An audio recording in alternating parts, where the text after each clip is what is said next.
معراج کی شب تھی۔ سارا عالم بالا سلطان کونین صلی اللہ علیہ وآلہ وسلم کے خیر مقدم کے لیے موجود تھا۔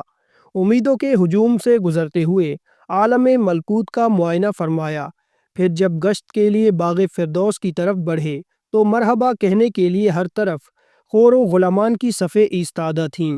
حضرت جبرائیل علیہ السلام قدم قدم پر ہم رکاب تھے، جنت کی سیر کرتے ہوئے ایک مقام سے گزر رہے تھے کہ حضور صلی اللہ علیہ وآلہ وسلم کی چشم اقدس ایک غمگین حور پر پڑی جو ایک درخت کی ٹہنی تھامے ہوئے رو رہی تھی۔ حضور صلی اللہ علیہ وآلہ وسلم کو بڑا جنبہ ہوا۔ حضرت جبرائیل علیہ السلام سے ارشاد فرمایا کہ دریافت کرو یہ حور کیوں رو رہی ہے، جنت کے عیش و آرام میں اسے کون سا غم لاحق ہو گیا ہے۔ حضرت جبرائیل علیہ السلام نے اس کے قریب پہنچ کر کہا، کیا تجھے معلوم نہیں کہ سلطان کونین صلی اللہ علیہ وآلہ وسلم نے جنت میں قدم رنجہ فرمایا ہے؟ جواب دیا کہ معلوم ہے، جبھی تو غمگین فریادیوں کی طرح اپنا حال بنا رکھا ہے کہ ان کی نگاہ رحمت میرے اوپر پڑے اور وہ میرا حال دریافت کر لیں۔ حضرت جبرائیل علیہ السلام نے ارشاد فرمایا، تجھے مبارک ہو، انہوں نے تیرا حال دریافت کرنے کے لیے مجھے بھیجا ہے۔ جواب کے انتظار میں حضور صلی اللہ علیہ وآلہ وسلم کی سواری رکی ہوئی ہے۔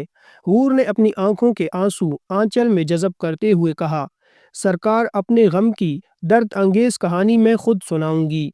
باریاب ہونے کی اجازت ملتے ہی حاضر ہوئی، جھک کر سلام عرض کیا اور اپنی سرگزشت سنانا شروع کیا۔ یا رسول اللہ صلی اللہ علیہ وآلہ وسلم، اللہ کا لاکھ لاکھ شکر ہے کہ اس نے جنت کی حوروں میں مجھے حسن و جمال کی ملکہ بنایا ہے۔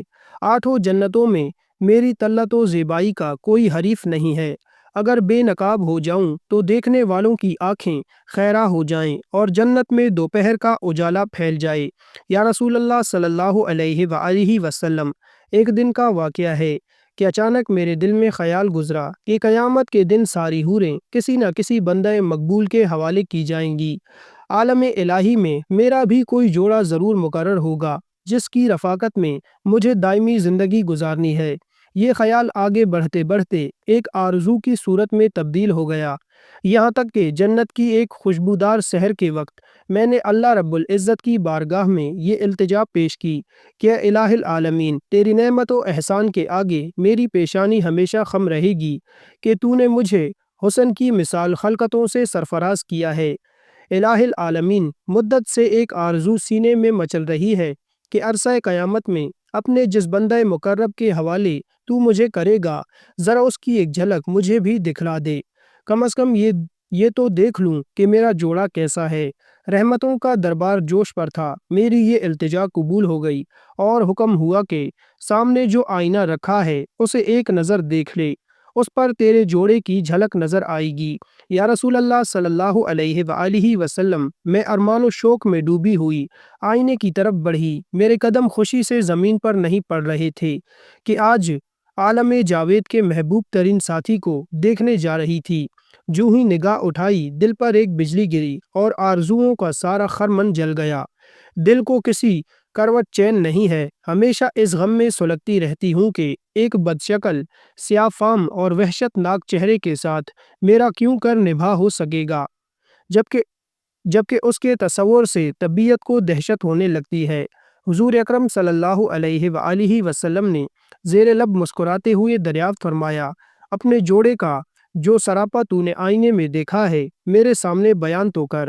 اس نے ٹھنڈی آہ بھر کر کہا، سر سے پاؤں تک مجسم سیاہی، خوفناک اندھیرا، چھوٹی چھوٹی آنکھیں، موٹے موٹے ہونٹ، چوڑے چلے دانت، چپٹی ناک، بھیدا چہرہ اور تنگ و تاریک پیشانی، قد و قامت میں بھی بالکل بے ڈھنگا، چشم نور میں نکلی ہوئی چاندنی اور گل و لالہ کی بہاروں کے ساتھ اس وحشت مجسم کا پیوند کیوں کر جوڑا جا سکتا ہے۔ وہ جب اپنی بات ختم کر چکی تو حضور صلی اللہ علیہ وآلہ وسلم نے سر اٹھایا، آنکھیں غیرت جلال سے سرخ ہو گئیں۔ ارشاد فرمایا، تو نے جو سراپا بیان کیا ہے وہ تو میرے پیارے بلال کا ہے، ایک عاشق سراپا، ایک مومن وفاکش اور نگار خانہ ہستی کے ایک گوہر نایاب کو پا کر تو غم نصیبی کا شکوہ کر رہی ہے۔ کیا تجھے معلوم نہیں کہ بلال میرا عاشق مجسم ہے؟ میں اپنی پلکوں کے سائے میں اسے پناہ کی جگہ دی ہے۔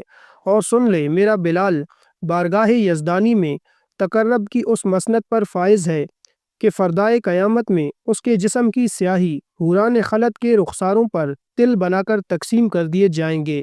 آتش کدہ عشق میں وہ نکھرا ہوا سونا جس نے محبت کی شیفتگی میں دونوں جہانوں سے منہ پھیر لیا ہے، وہ حسن مجرد کا تماشائی ہے۔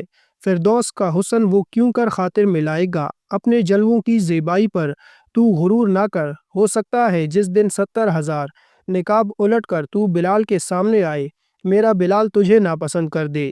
حضور اکرم صلی اللہ علیہ وآلہ وسلم کا ارشاد سن کر وہ اپنے جذبات قابو میں نہ رکھ سکی۔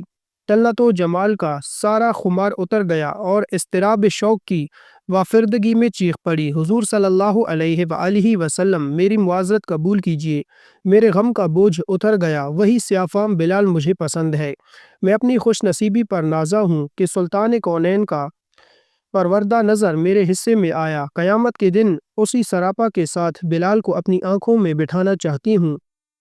اس کی معذرت قبول فرمائی گئی اور حضور اکرم صلی اللہ علیہ وآلہ وسلم دعائیں دیتے ہوئے آگے بڑھ گئے۔ عشق کارساز تیری تہائی ایک سیاہ فام غلام کو اتنا بڑھایا کہ کونین کے سر کا تاج بنا دیا۔